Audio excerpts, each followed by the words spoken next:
So, welcome you all. It's my great pleasure for the third Wednesday in a row to be here at Kiev Mohila Academy to keep on teaching this special 4-class course I tailored and designed for you, Ukrainian students.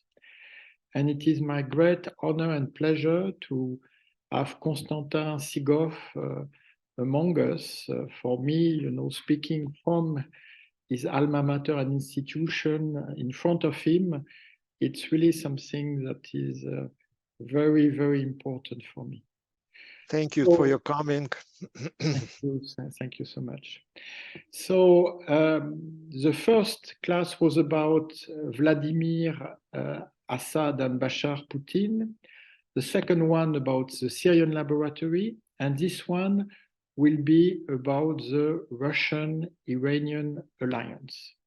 So the last time we just go through a quick recap.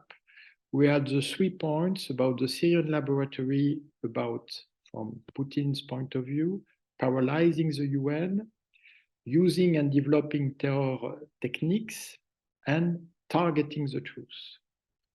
We have now, with the tragedy of the massive earthquake in southern Syria and southern Turkey and northern Syria, a tragic case study of what I just presented last week. This devastating earthquake on February 6th, it was 7.8 on the Richter scale, and it was in Syria it struck mostly the opposition-run areas where millions of people live because they have been displaced by Putin and Assad terror. So what happened in any human system, in any functional regime? People would have put aside their political bias in order to address this tragedy. But on the opposite, what happened is that the regime, the day after the earthquake, can you imagine, bombed one of the places that had been struck by the catastrophe. Until now, we don't know why he bombed it. It was just to prove that for him, earthquake or no earthquake, enemies are enemies, no matter if they are civilians, no matter if they are victims. The Assad regime, fully supported by Putin, had the obsession to use this catastrophe not to support the Syrian women and men who were struck by the earthquake, but to blackmail the international community into international recognition, saying you will not be able to help the victims if you don't accept my condition. Imagine that Russia supported that position at the United Nations, even considered that any attempt to bypass the Assad regime to help the victim was a denial of the sovereignty, quote unquote, of this regime. And you know how the sovereignty discourse is key in the propaganda of both Putin and Assad. But it's only 4 days after the catastrophe, and any people can tell that when there is such an earthquake, after 3 days, it's already really tragic to find any survivor. So it was only after 4 days that the regime allowed the first UN convoy to enter through the recognized border crossing point that has been agreed by Putin, by Assad from day one. But even after 4 days, there was this convoy without first aid kit without food. Why? Because the regime, backed again by Putin, was preparing a big show on February 10 for Bashar al-Assad and his wife Asma to go to Aleppo to prove that they were the only ones who cared for the victim.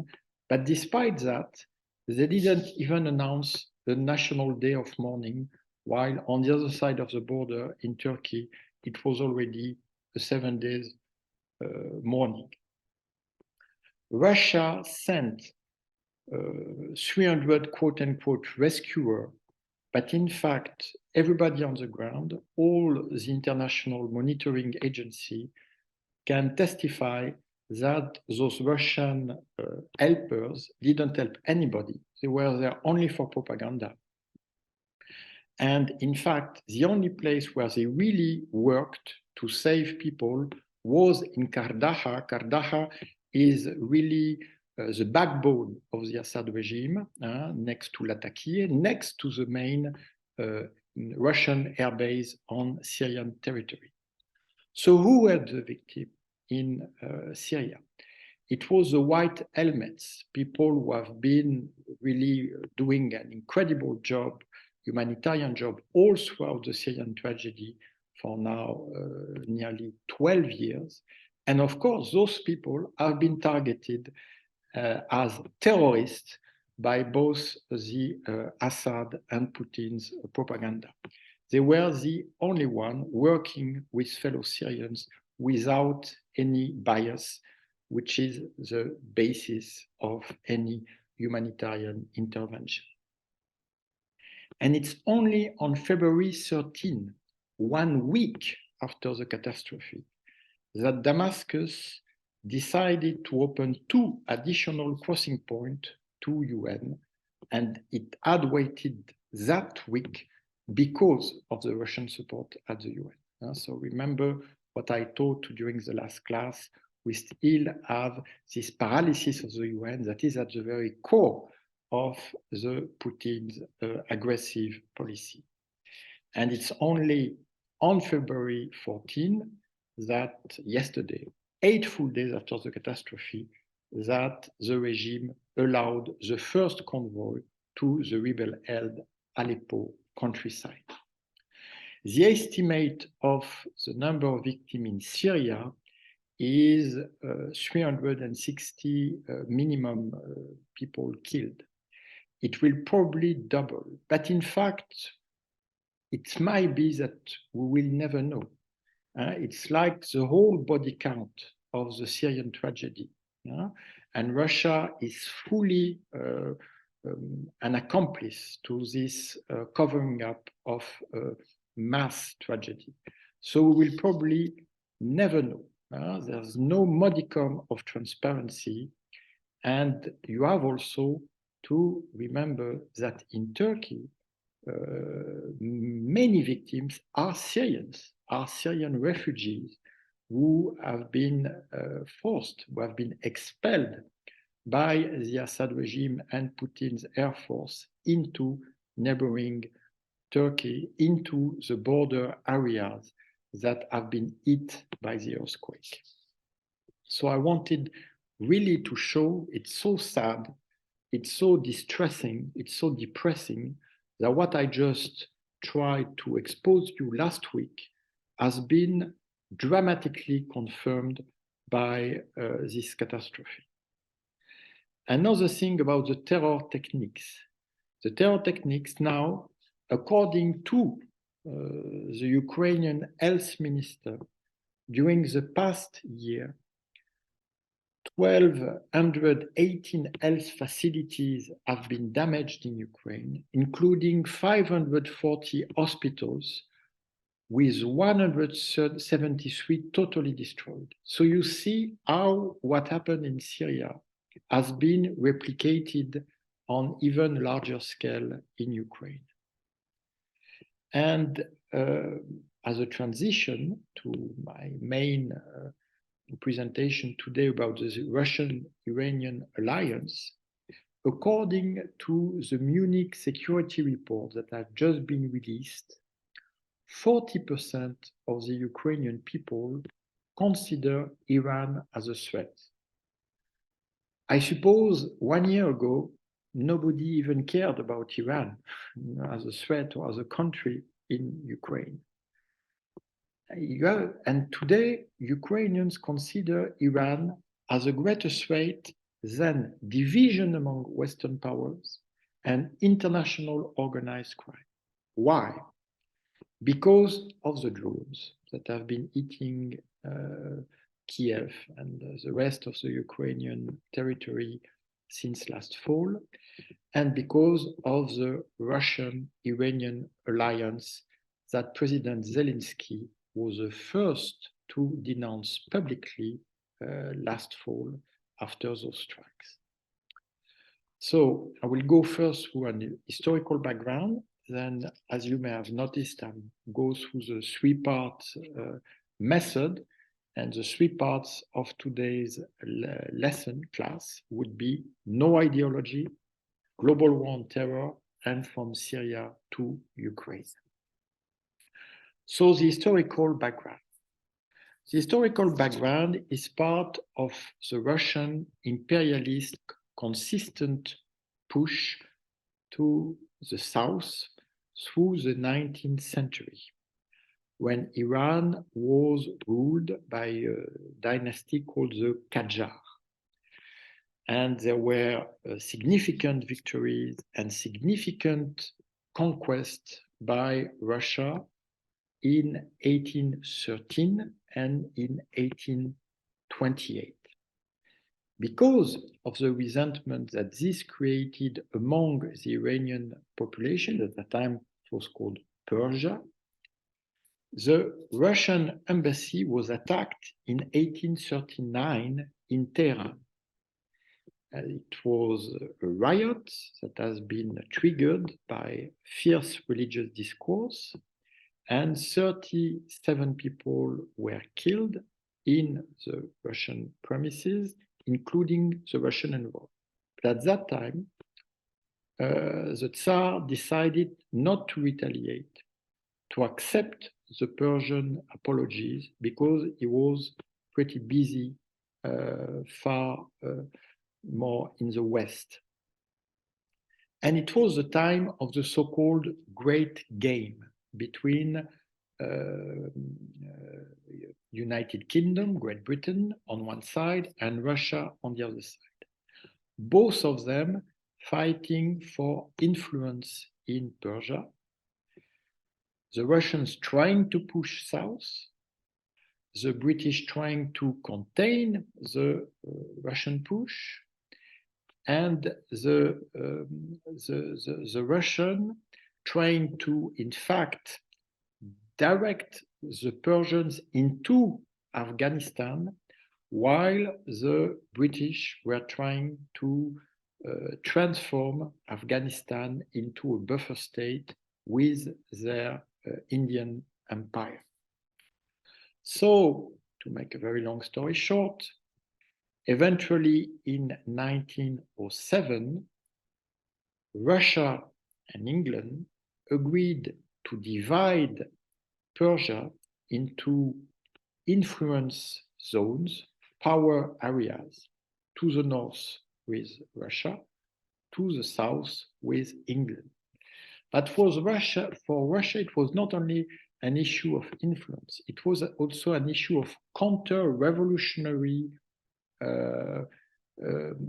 projection, especially after the failure of the 1905 revolution in Russia, when many revolutionaries from the Caucasus, from Georgia, from Armenia, fled into Persian Azerbaijan, Tabriz, where they constituted a very strong revolutionary pole.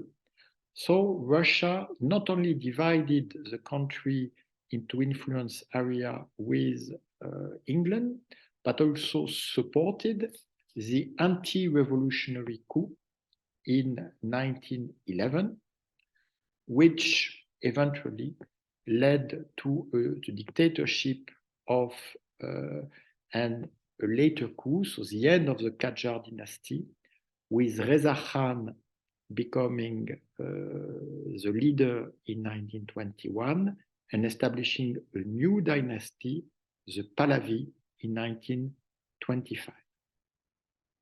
At that time, between USSR and Persia, there was some kind of gentleman's agreement with the Soviet and Stalinian propaganda, considering that Reza Shah was a modernist, especially when he banned the veil in 1935, the very year he transformed Persia into Iran, the name of the country until today. But during World War II, and after the Nazi invasion of USSR, there was an agreement now again between USSR and the United Kingdom to topple Reza Shah, who was considered to be too close to the Nazi, and to replace him with Mohammad Reza Shah.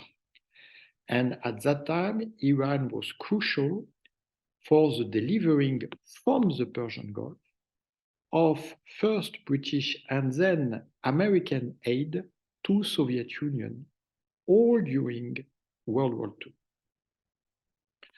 After the end of the war, Stalin supported a revolutionary movement in Iran and Kurdish autonomy. There was a short-lived Kurdish republic in the city of Mahabad. And the strongest communist party in the whole Middle East was established in Iran. It was named the Tudeh.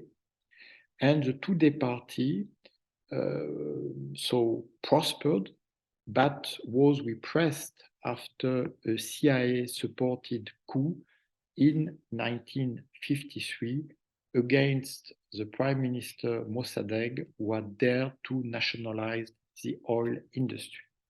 So from then on, you had in Iran with the Shah a very strong ally of the West, who had very good cooperation with Israel and was supported in his regional ambition, first by the main Western power, namely the UK, then by the United States of America. Which is why, and that will be the transition to my first part after this very short historical background, in 1979, when the Shah was toppled by the first Islamic revolution in history that established an Islamic republic, well, he was fully supported by USSR and by the Communist Party, because it was anti-American. It was perceived to be an anti-American regime change, despite the fact that the Ayatollah Khomeini, who toppled the Shah and founded this Islamic Republic, his main slogan was "No East, no West, Islam is the best," which is not exactly a pro-Soviet stand. But despite that, the Soviets supported the Islamic Republic. They considered it was at least an indirect victory, which is why I insist on the fact there is no ideology. We discussed that even with you students when we were a little bit puzzled about Assad or Putin. And in my view, just forget ideology. It's all about power politics. It's all about opportunism, and it's all about autocracy. An autocracy, as we will see again today, they can change their clothes very easily. The important is that they remain with this unconditional power. So, USSR supported Khomeini, supported it even when the Islamic Republic, after having liquidated all its opponents, secular, nationalist, liberal, Kurdish, turned against the Tudeh party. And even after the repression of the Tudeh party, Moscow decided to keep its channels and its cooperation with Iran. The main challenge was for Soviet Union at that time was not the fact that the communists were liquidated now by Khomeini. It was the fact that you had a war between Iran and Iraq, and both were now enjoying the support of Soviet Union. Iraq for a long time, with the Ba'ath Party, who is supposed to be secular and socialist, but in reality, it's another autocracy under the rule of Saddam Hussein. And now the Islamic Republic that was supposed to be friendly to Soviet Union because it was fighting quote unquote US imperialism. So the Soviet had to manage this difficult balance between two countries fighting each other and both of them enjoying Soviet military support. The Soviet balance changed progressively in favor of Iran against Iraq because of a third party, the one we mentioned from the first class, which was Syria. So just to make this complex story a little bit more clear, if you look on one side, you have two Arab regimes in Syria and Iraq, both with friendly relation with Soviet Union, both supposed to be secular, one with Saddam Hussein in Baghdad, one with Hafez al-Assad, Bashar's father in Damascus. But one is fighting the Islamic Republic, Saddam Hussein's Ba'ath, and the other one is now getting into an alliance with the same Islamic Republic, Hafez al-Assad Ba'ath. So it proves that really ideology doesn't matter at all, because what was important for Hafez al-Assad was to be the main Arab power in the region, and in order for that, he was ready to side with the Islamic Republic of Iran, so a non-Arab country, in order to destroy or at least weaken the Iraqi Ba'ath regime. And for Saddam Hussein, who was supposed to be also from the same Ba'ath party, he preferred to side with France and America to fight against Iran. To make things even more complex or more clear, because in my view, they are not that complex. They are clear because there's nothing about ideology and it's all about power. You have to know that Khomeini was in fact cooperating secretly with Israel against Saddam Hussein's Iraq, and that Israel preferred to support an Islamic Republic that was pretending to destroy Israel in order to weaken the largest Arab army, which was still the Iraqi army. So that means that Hafez al-Assad established, with the support of the Soviet Union, an enduring alliance with the Islamic Republic of Iran. And this alliance is still working until today. So maybe you have read, maybe you have heard that it's because they are Shias and that Shias are getting along together.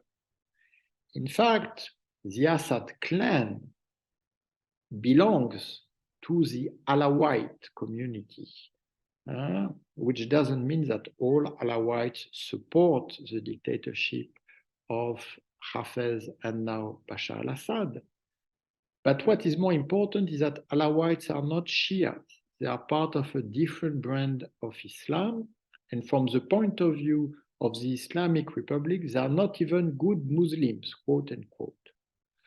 So when a lot of people try to portray this in sectarian terms, the reality is about autocracies really aligning with each other. And in the case of Hafez al-Assad and Khomeini, they created an alliance between both regimes that have nothing to do with ideology, because one is supposed to be quote unquote Arab socialist, the other one is supposed to be an Islamic Republic, non-Arab, Persian, Iranian.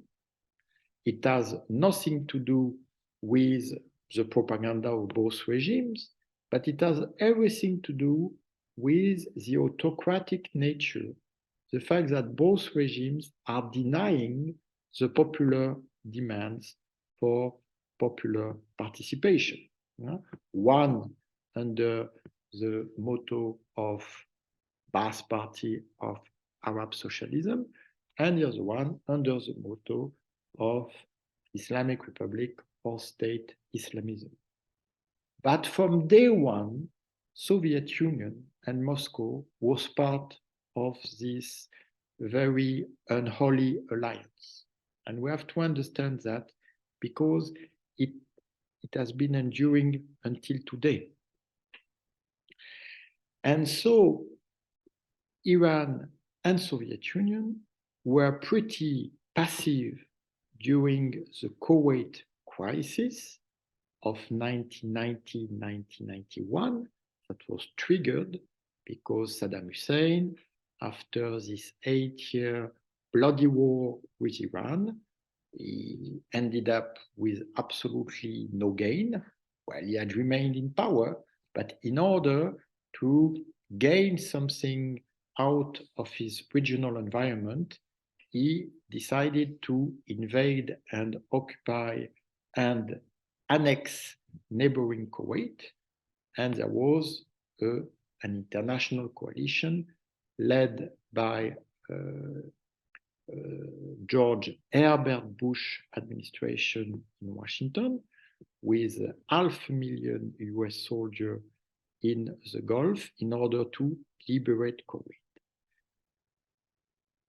What is important is that from then on, the Americans, they established in the Middle East what George H. Bush himself called the New World Order. So the New World Order, the new post-Soviet world order, because Soviet Union just collapsed very soon after the end of the conflict, for other reasons that you know better than me, the new post-Soviet world order was established in the Middle East. And Saddam Hussein was put in what they call the box of the United Nations decided and United States enforced sanctions. And of course, this only led to the strengthening of the ties between Iran and Soviet Union and then Russia, because they had been both marginalized by this new world order established in the Middle East, but with a global vision. So that is the end.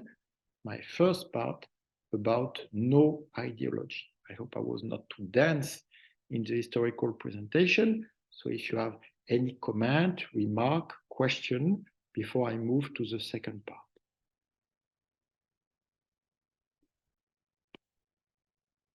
Yes? No question in the room? No? Please. It was. Oh, there is one question, please. Explain where else was Ba'ath Party present? So we have it in Syria, in Iraq, and maybe in other countries.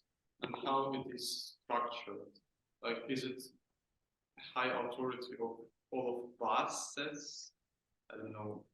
Or maybe, is it like a Comintern in communist parties in the Stalin times, where all communist parties were commanded from one center in Moscow, and how it was structured?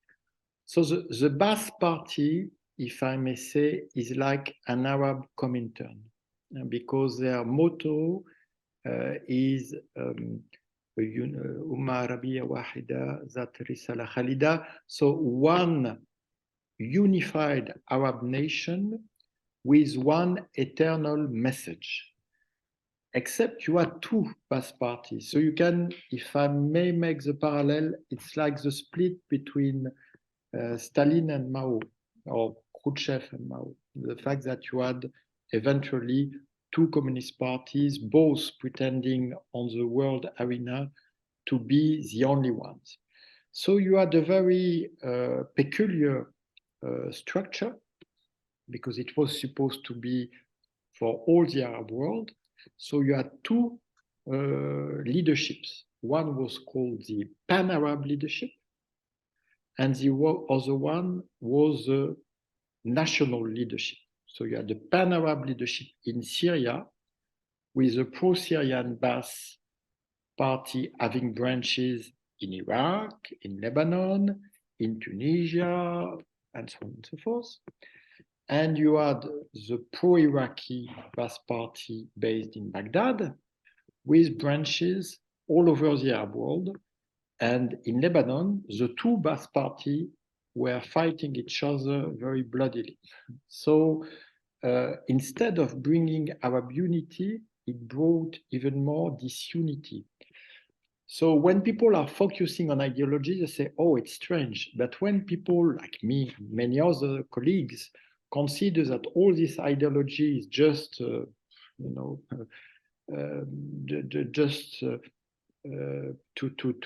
disguise the power politics, then you understand better. And you understand that in history, again, to make a long story short, there was always a power struggle between what is today Syria, what is today Iraq. Even the two first dynasty of Islam, the first one was based in Syria, and the second one was based in Iraq. In fact, founded the city of Baghdad. So there was always this balance of power between the two. And you found it in the modern Ba'ath Party. Today, I don't know anybody who sincerely considers himself a Ba'athist. It's totally outdated. People belong to this kind of organization usually because they have connection with security services or because they are being paid by this regime or that regime. But I insist, it's not for the sake of the argument. This is what I've been encountering in reality. There is no ideology involved today in those organizations. The second question is about the Shia thing. Mm-hmm. And what's the difference between Shias and Sunnis? Oh, that's very long. Because I could, okay. Because you have to say Shia, Sunnis, and Alawites, because as I wanted to insist, and you have also, you have Druze, you have Ismailis, so very often people pretend that there's only two branches of Islam. In fact, there are many more. To make, again, to be very brief, the Sunni tradition, Sunnah means tradition, considers that the four caliphs who succeeded the Prophet Muhammad are legitimate, while the Shia tradition considers that the fourth caliph, who was the cousin and the son-in-law of the Prophet, was supposed to be the main successor. And then the Alawites, they believe something else, and then the Druze believe something else, and the Ismaili believe something else. But mark my words, today the most important thing when it comes to religion or when it comes to Baathism is power politics. And when people try to explain according to sectarian lines, usually they miss the point, which is the point of how those autocracies are feeding their propaganda on that without genuinely sticking to it. Another question, comment? Yes, Platon?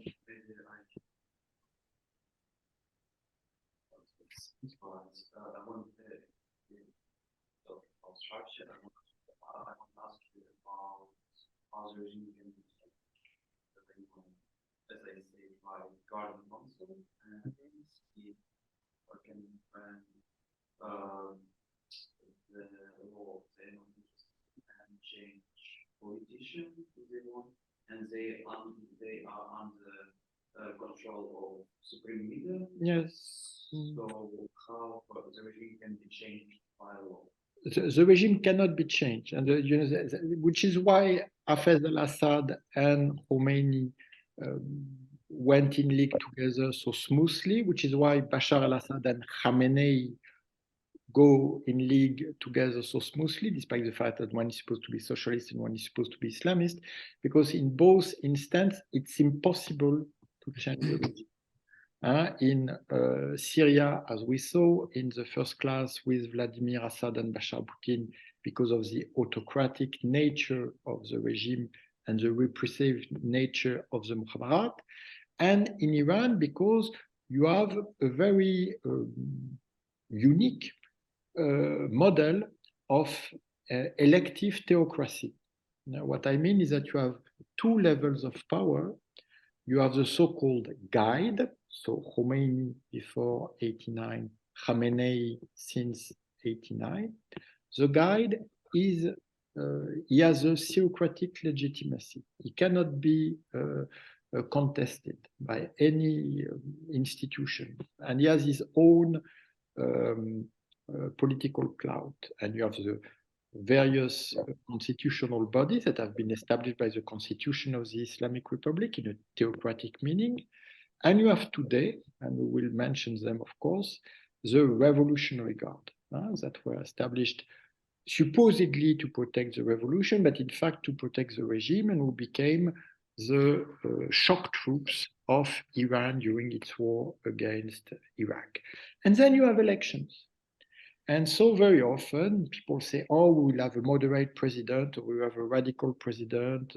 Okay, at the end of the day, the only one who has the final word is always the guide. Khamenei before and Khomeini now. So that's how they really forbid any possibility, not only of regime change, but of course, of popular participation. Okay? So now I move to the second part, which is, oh, sorry, Constantin. Just you mentioned this kind of proposition, East and West Islam is best. What kind of Russian comment about this proposition? Well, again, to make a very long story short, it was a little bit like after Soviet Union, when you had this idea that the Soviet party could bet on Muslim nationalists in Central Asia, in mainly, and in the Arab world, in the Middle East, mainly to fight British imperialism. So they knew that ideologically they were totally at odds, but it was some kind of tactical bet. And after a while, they accepted, Soviet Union at the time, accepted to sacrifice the Communist Party of Iran in order to preserve its strategic relationship with the Islamic Republic. It's clear. Thank you very much. Thank you so much. Thanks. So now I go on with the second part, the global war on terror. So quite logically, because it's after 9/11, the global war on terror has been associated with an expanding US intervention cycle, especially in the Middle East. But you have to understand that while the US were busy with toppling first the Taliban in 2001 in Afghanistan, then Saddam Hussein in 2003 in Iraq, well, you had two people called Vladimir Putin and Ali Khamenei, one in Moscow, one in Tehran, who were trying to get the benefits of this war that was waged by the other, by the main superpower and its allies. You all know that Putin's rise to power in Russia is clearly connected, I won't go into the details because you know that better than me, with the so-called war on terror in Chechnya, and that he portrayed himself as a loyal partner to the West in general and to the Americans in particular, saying, you know, you're fighting Al-Qaeda, I'm fighting the same enemy in Chechnya. We all know it was pure lies that it was in fact fighting legitimate Chechen nationalism with, of course, its own extremism, but that's another story.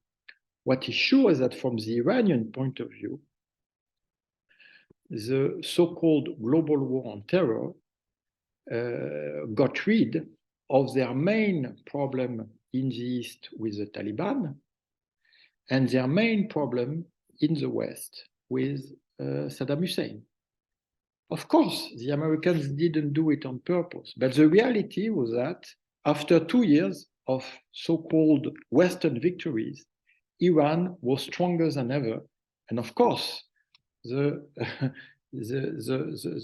Russians were now betting on Iran increasing power to regain the initiative all over the Middle East. So it started first in Iraq, because in Iraq, and you know that France, today, I think it's today or yesterday, was the 20th anniversary of the famous speech of the French Minister of Foreign Affairs, Dominique de Villepin at the UN, against the war in Iraq. Yeah? And at that time, I was a French diplomat at that time, we are telling to the Americans, of course you're going to win the war, but what will you do the day after? And they say, oh, democracy will flourish. We say, okay, on what? On what will it flourish? Once you topple the dictator, you need institution. But they say, oh, you hold Europe, you don't want to believe in the force of democracy. You know the result. Chaos, militias, civil war, sectarian polarization between Sunnis and Shias, and the Iranians literally infiltrated the whole Iraqi society thanks to the American getting them rid of Saddam Hussein. And they were targeting the holy city, the holiest city of Shiism in Najaf, in Iraq, because Najaf had and has still today a very important religious influence, far more important from the religious point of view than the power of the Islamic Republic of Iran. But the Americans were not obviously aware of that dimension because they played in a very sectarian way, saying, okay, there is a majority of Shias in Iraq, so Shias must get the majority of the power. But instead of establishing a blooming democracy, they established a militia system with the various groups competing with weapons, with violence for power. And of course, Iran was betting on many horses at the same time. And eventually, because Iran was a neighbor, because Iran was literally infiltrating the Iraqi society under the US air cover, really it's like that, The Americans were fighting a war and the Iranians were winning it on the land without having to shoot one bullet. No? So this went on with George W. Bush, but it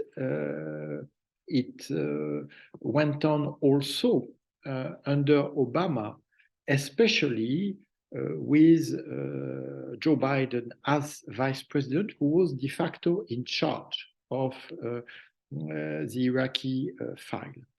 So when Obama, complying to his electoral commitment to end the endless war and to withdraw from Iraq, when he withdrew the US combat forces in 2011, the main winner was Iran.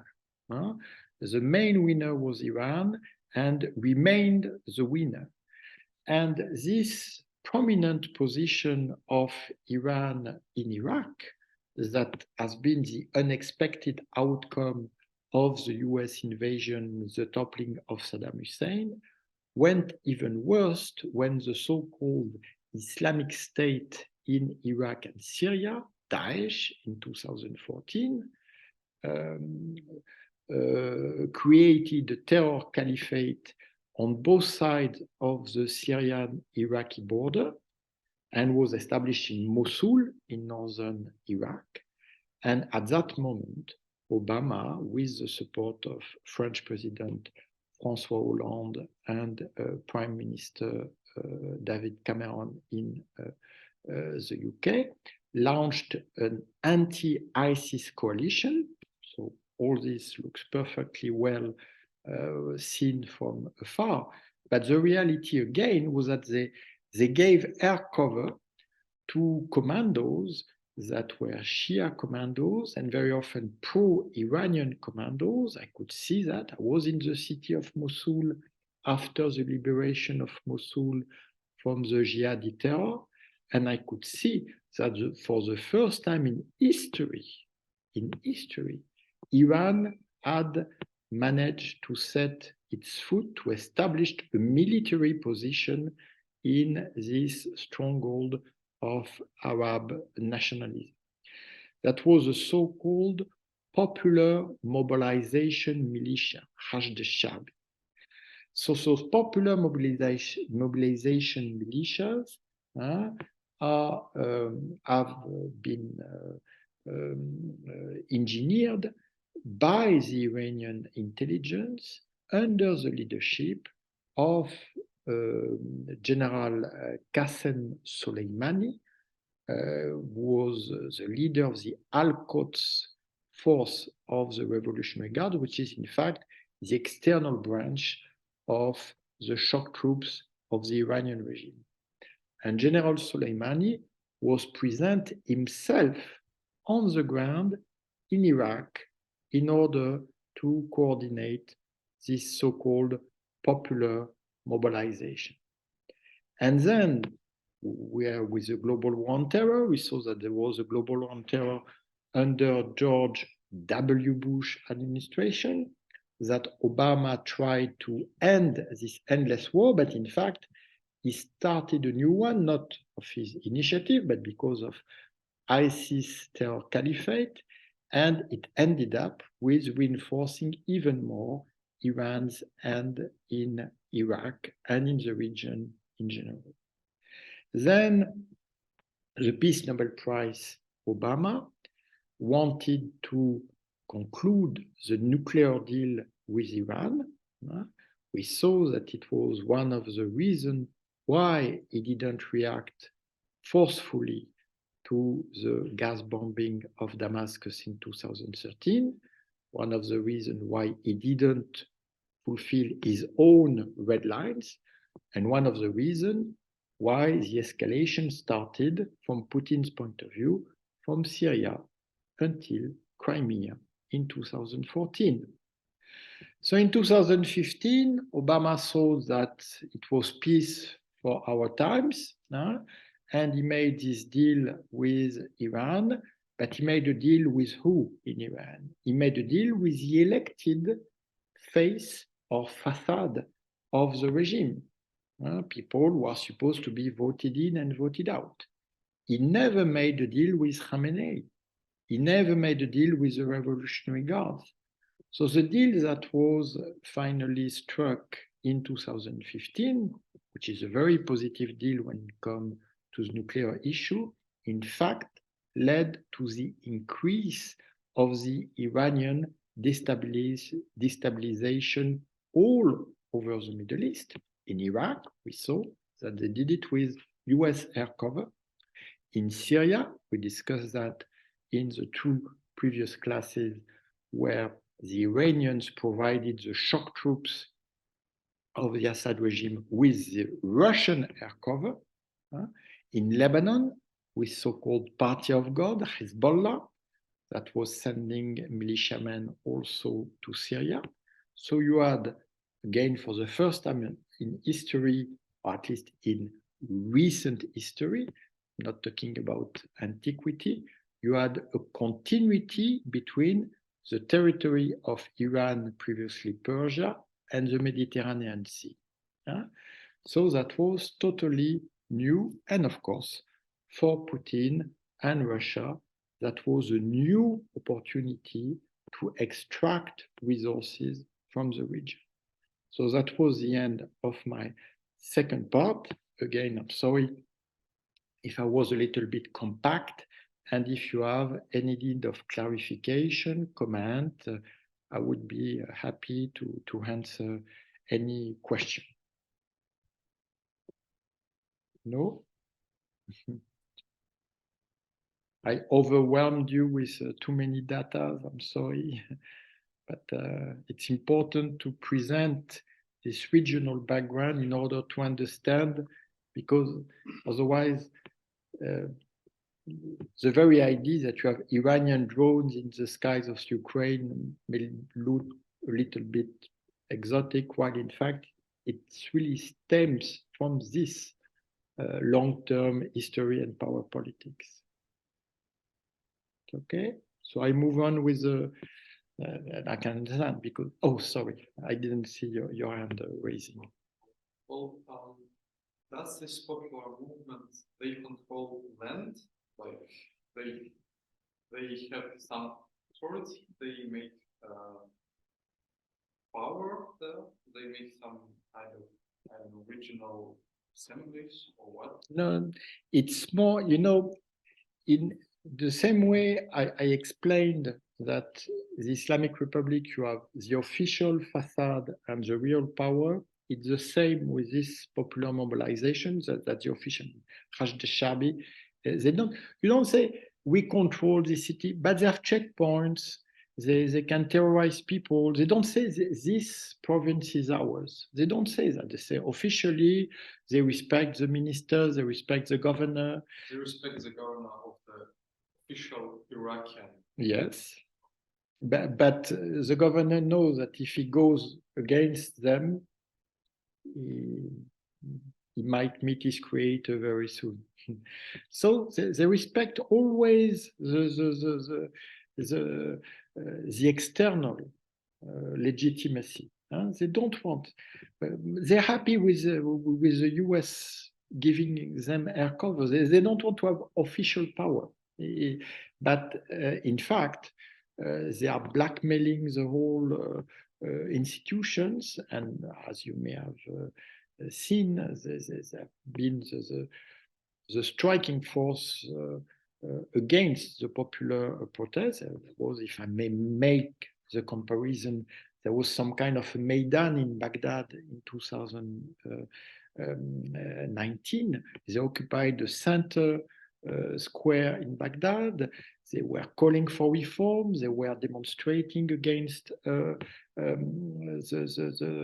corruption. They were protesting against Iranian controlling their own country. I insist on the fact that most of them were Shias, so it was not on sectarian lines. They wanted democracy. They wanted popular participation. So 600 of them were killed, not in one day, but over the course of many months. And most of them were killed by unknown people that were probably connected to this pro-Iranian militia. So you see the way they work. It's half Titushki, half intelligence. You know, they control both.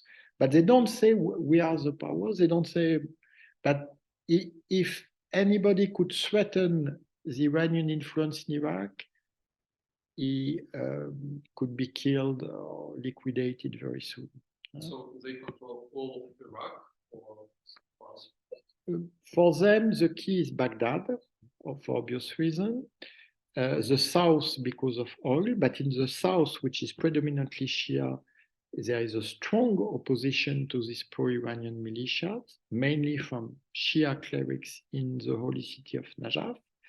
And they have their own networks in the north, in Mosul and in Kurdistan, despite the fact that it's Arab Sunni in Mosul and Kurdish in Kurdistan. And they have also the control in the Syria, so they made this line. Mm-hmm. So when I say the territorial continuity, and you were very right in insisting on myself clarifying that point. I don't say that this is a government, but under the Assad regime, under the so-called Republic of Lebanon, under the so-called Islamic Republic of Iraq, they are in fact, they have their own networks of continuity. Is that clear? So I will move now to the third part, which is from Syria to Ukraine. Yeah? So, as we saw in the first class, from day one in 2011, when there was a popular and initially civilian, non-military, peaceful protest against the Assad regime, from day one, both Putin and Khamenei delivered unconditional support to all-out repression by the Bashar al-Assad regime against his own people. So you have really to understand that from day one, Putin, Khamenei were fully supportive of the all-out war that the Assad regime waged on his own people.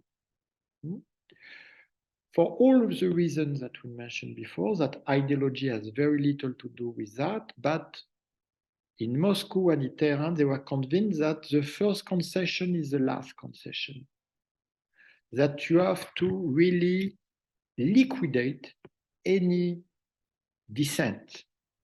There's not even a question of considering it. So Russia, as we saw, for 4 years, was providing this unconditional support in the UN with its propaganda, but not directly. They had advisors, and they were giving all the weapons that the regime wanted, but they were not present on the ground. While Iran was present on the ground from day one, with Revolutionary Guards and with militiamen who came from neighboring Lebanon, Hezbollah, and then militiamen who came from neighboring Iraq, the so-called popular mobilization. And they were used because both those militias in Lebanon and Iraq had a background in urban guerrilla, while the Assad regime official army was absolutely inefficient when it comes to urban guerrilla. They knew to send tanks, they knew to bomb, but they didn't know how to fight from house to house. Myself, in 2013, I was in revolutionary held areas of Aleppo, and I could see that it was really a question of fighting from house to house. And on one front line one day, it was in 2013, I saw a pro-Iranian flag, clearly, so they didn't even hide each other. So in the media, in the press, in the West, in the East, most of people say, oh, they do that because Shias are supporting Shias. No, not at all.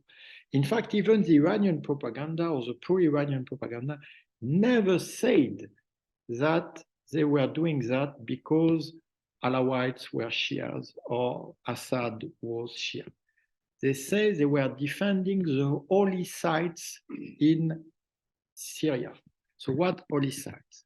Well, it is connected to the history of the Shia imams, of the Shia holy family, and they consider that they have several pilgrimage sites over there. I don't want to go into the details. So they supported it religiously, but not because of religious solidarity with the Assad regime. It's very important to make the distinction. So the key man of this war effort was the same General Soleimani that I just mentioned in Iraq, the Al-Quds chief of the Revolutionary Guard. He was the one who organized the dispatching of pro-Iranian militias from Lebanon to Syria, from Iraq to Syria, and because it was not enough, from Afghanistan to Syria, and even from Pakistan to Syria. So Syria became also the way to train and give the same spirit of pro-Iranian militias coming from different countries.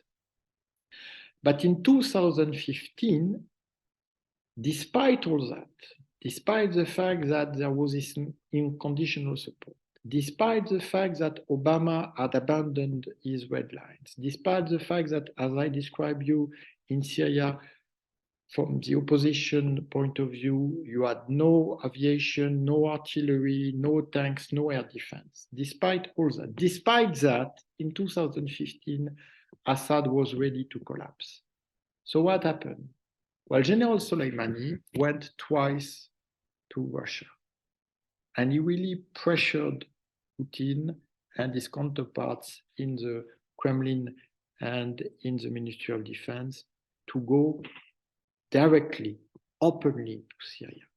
So one has to understand that when Russia moves directly in September 2015 in Syria, it does it also at the request of Soleimani and the Islamic Republic. It's not just a Russian rationale.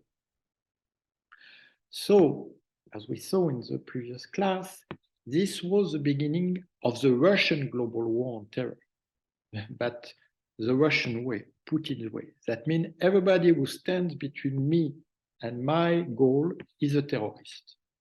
So of course it's a global war because I have global ambition, and everybody that is in Syria or Ukraine protesting against my political ambition will be labeled a terrorist and will be treated as such.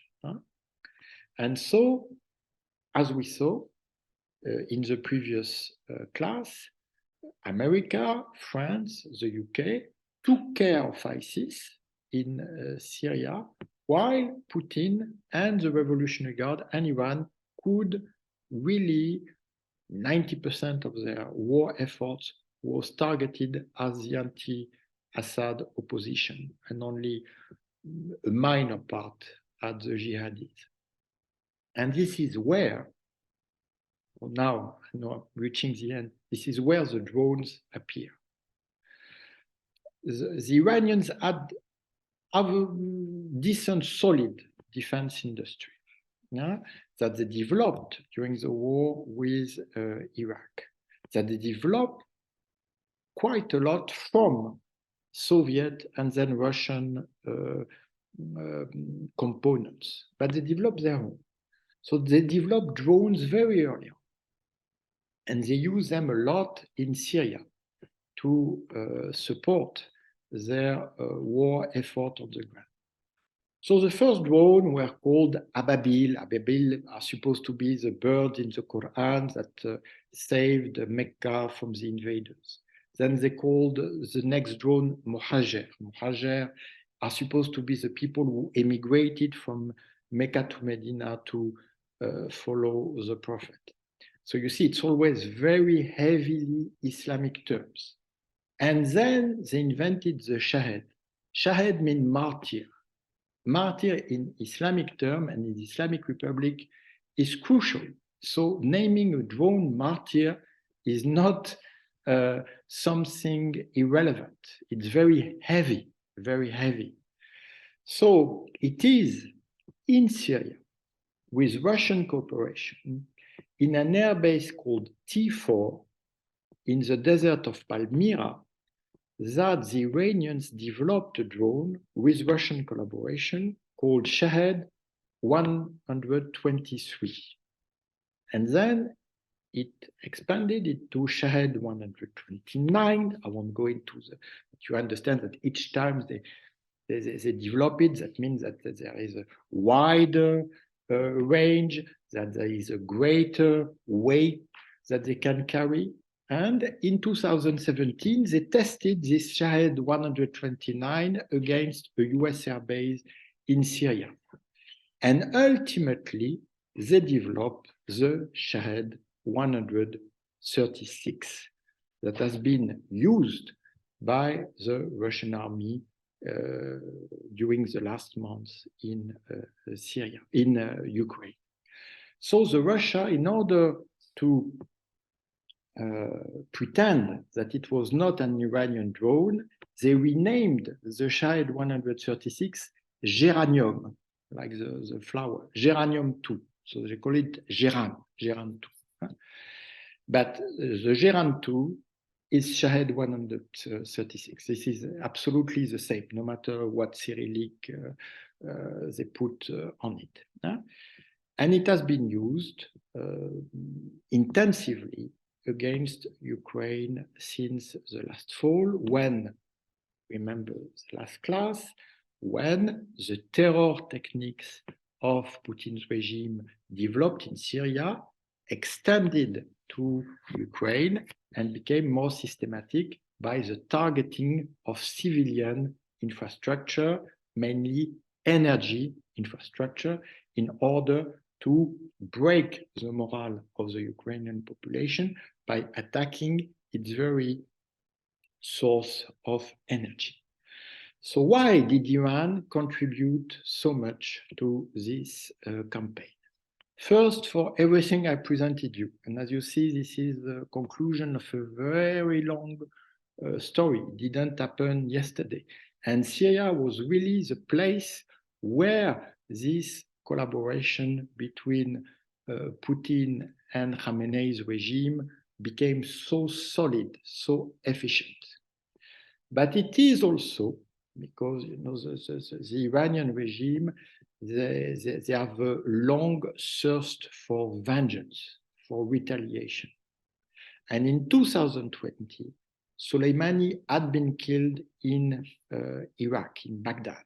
He was feeling so at home in Baghdad that he drove without even decent protection from his base to the airport, and he was hit by a US strike. It was the Trump administration, and the Iranians didn't retaliate immediately, but they say, we will take revenge. And in their vision of the world, well, they are buying the Putin narrative. They consider that Ukraine, USA, NATO is part of the same conspiracy. Myself, as a diplomat, I'm not betraying any secret. I was in 1990 in Tehran, and it was a resumption of the strategic dialogue between France and Iran. And I remember my boss, the head of the policy planning staff, you know, addressing the Iranian counterpart and saying, what do you think about the revival of the UN? So for us, you know, revival of the UN is a positive thing. They were very silent, and they say, we think about the UN the same thing we think about any international conspiracies, Zionist conspiracy, Freemason conspiracy, UN conspiracy. This is their vision of the world. They are totally paranoid. And in that way, they fit perfectly with Putin's propaganda. And they decided to provide him with the same tools that Putin didn't have at the time. And then you have the internal issue. And that brings me back to the question of Platon just before, but I couldn't fully answer it before. Because you know that the Islamic Republic is now faced in Iran with an unprecedented protest wave under the slogan, Women, Life, Freedom. It started with the beating to death of a young Iranian woman of Kurdish origin back in September, and it has been going on now with hundreds of civilians being killed. This is the precise moment when the first drones started to strike in Ukraine.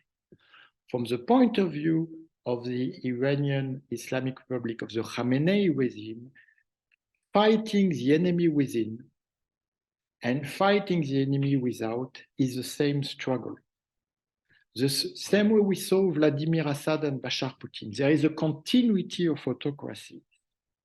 The same drones that have been striking Ukraine, the Shahed 136, were used by Khamenei against Iranian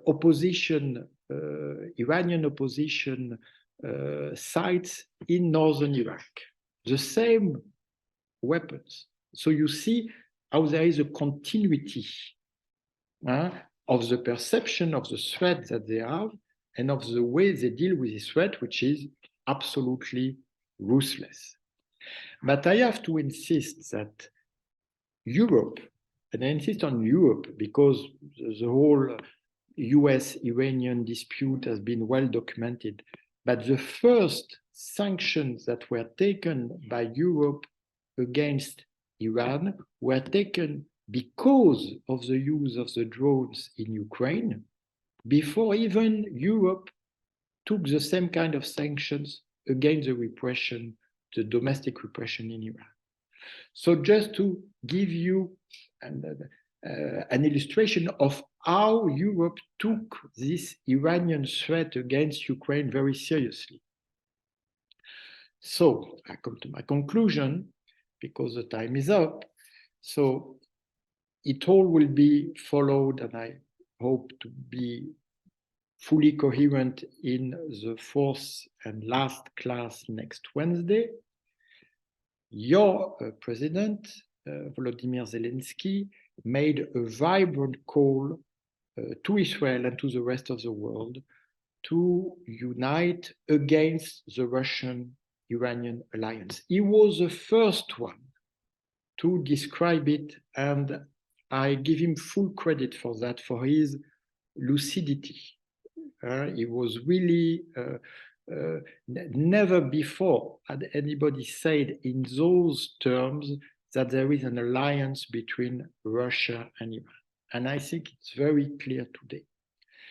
And when President Macron, French President Macron, received Prime Minister Netanyahu from Israel recently, but we'll discuss that next class, he insisted on the fact that there is not only the nuclear threat, but there is a drone threat against Europe because it's a drone threat against Ukraine. So now we know that there are talks, rumors that Iranians are transferring their drone technology to the Russians, that the Shahed 136 could be now produced in Russia. There are even talks of missiles being transferred from Iran to Russia. But there is something worse, and I just mentioned it, and I hope it will never happen, but I have to mention it because I'm here in Kiev, that there is a possibility that the next wave of drones, it's not proved, but it's a possibility, it's discussed, you have interception, you have various information about that, that in Syria there was a terror tool called the barrels. It's oil barrels that are filled with explosive, TNT, and scrap metals. And they explode and they have a very strong radius of total destruction because it's inflammatory. It's not just a shell, you see. Apparently, there are attempts to put on the next Iranian drones this kind of barrels to be used against Ukraine. That's the bad news. The good news is that those drones have been very successfully shot down by the Ukrainian air defense, and the progress and the success of the Ukrainian air defense since last fall have been and remain impressive. So I will end on this good news, and of course turn to you if you have any questions, comment about this last part, or about, of course, the rest of my class. Yes? What is the place of China here? So or you know, China is what the Americans call the free rider. They hope to get benefit from other people's war. As I presented last week, they vetoed along Russia nearly all the time when it came to Syria, but they were not the one taking the initiative. So they hope to get benefit on both sides. Now China has a very strong relationship with Iran, but has also a very strong relationship with Saudi Arabia, with the United Arab Emirates, and they hope that all this will stick together. And when they say, oh, we want peace between Russia and Ukraine, that means basically that they don't want to be involved, that they don't want to take their responsibility, which is very strange because they pretend to be a global power, but without taking their responsibility. So in my view, this free-riding diplomacy, if we can call it this way, has no long-term future. At one time, they will have to choose, or they will be compelled to choose. But I don't know when, I don't know where. Please. Another question is about the place of India. Or is it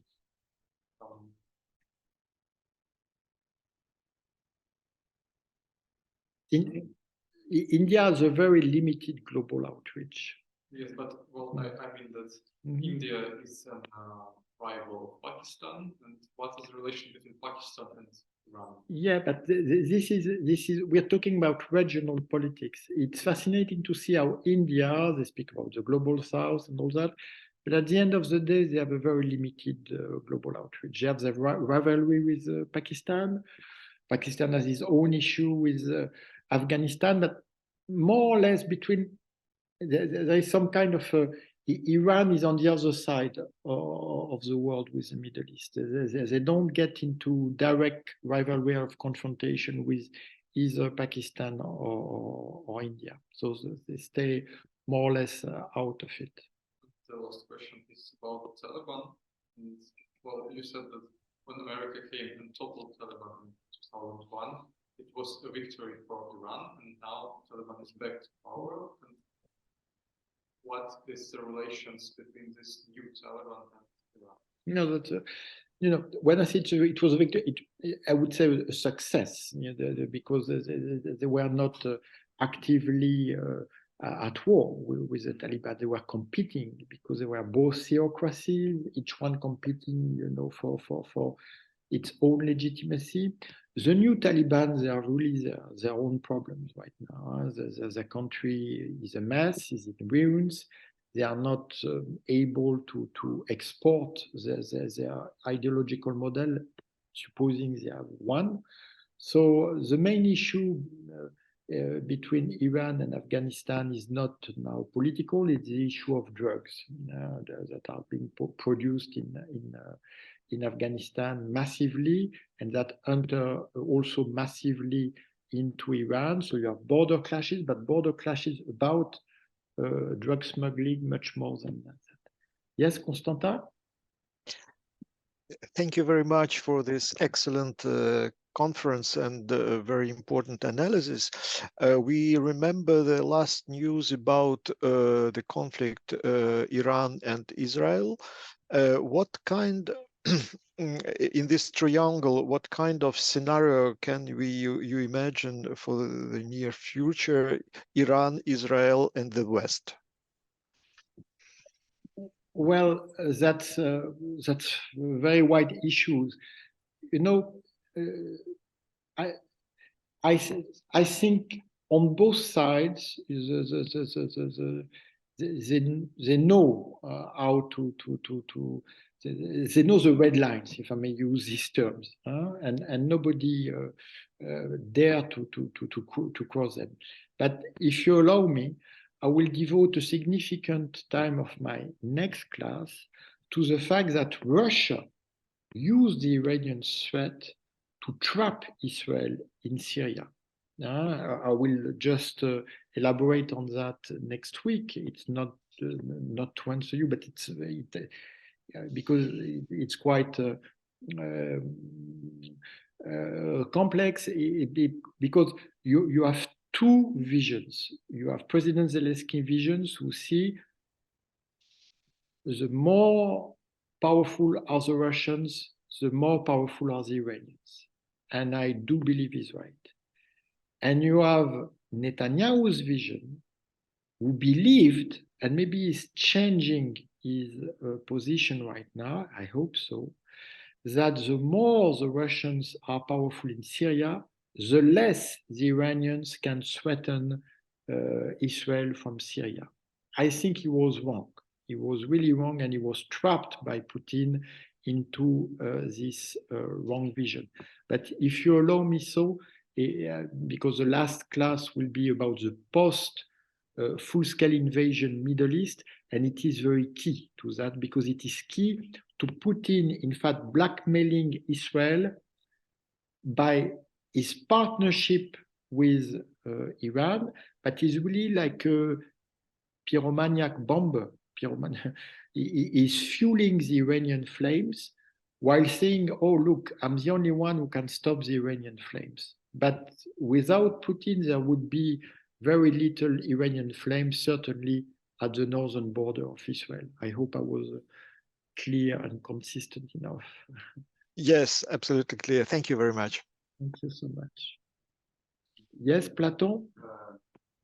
On the last event ceremony, two ambassadors from the European countries, was Hungarian and I can send it as part of, you can say, and Polish.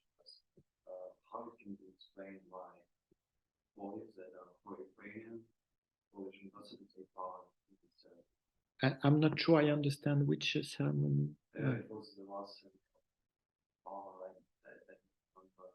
I don't know how it called live, but it was live. And it's connected with the Middle East. I'm sorry, because I'm basically a Middle East specialist. So I don't. Yeah, it was in Iran. Ah, in Iran. Yeah. Okay. So the Hungarian ambassador and the Polish ambassador, because it was the anniversary of the Iranian Revolution. Okay. I'm sorry. So I believe, in both instances, I don't know the details. I'm discovering this event with your question. I believe that in both instances, Poland and Hungary, for bilateral issues that I'm not aware of, wanted to show some kind of a positive sign to the Islamic Republic. I'm not sure, but it is only a supposition on my side. But I will check on that and answer you before the next class, or not before, during the next class. Please, Cyril. A question. From your point of view, why Ireland still hasn't announced officially that they send drones to Russia? But basically, everybody knows that the case. Then what exactly can change once they announce that they support officially? Iranians and the Iranians are the main victims of this ruthless regime, the same way the Syrians are the main victim of the Assad regime. Sometimes they call their own country, now under Khamenei's rule, Nifakistan, meaning Hypocritistan, which means that this regime lies even when it doesn't need to lie. It's like a second nature. And sometimes maybe they should admit something publicly, but they will lie. They will say no, because probably they're afraid of the truth. I don't know. It's very strange, but it's also, and I'm thinking aloud while answering to this very important question, it could be connected to the very nature of the Islamic Republic, because maybe the government, who has the embassies abroad, doesn't know what Khamenei and the Revolutionary Guard are deciding. It could be a very strong possibility. So maybe they lie because they don't know. That's a possibility. But I throw it on the table. Okay. So, Tatiana, I turn to you now to wrap up this session. S'il n'y a pas de questions, on va finir maintenant pour reprendre la semaine prochaine. Merci beaucoup, Jean-P'єр.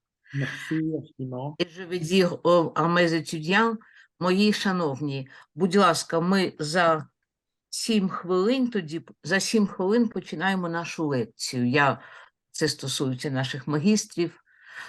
Et on reste en contact, Jean-P'єр. Merci beaucoup. Merci infiniment. Merci Constance. Merci beaucoup. Merci. Merci, à la prochaine. Thanks to all of you for being here. And thank you so much. And see you next week, same time, same place. Bye-bye. Bye bye.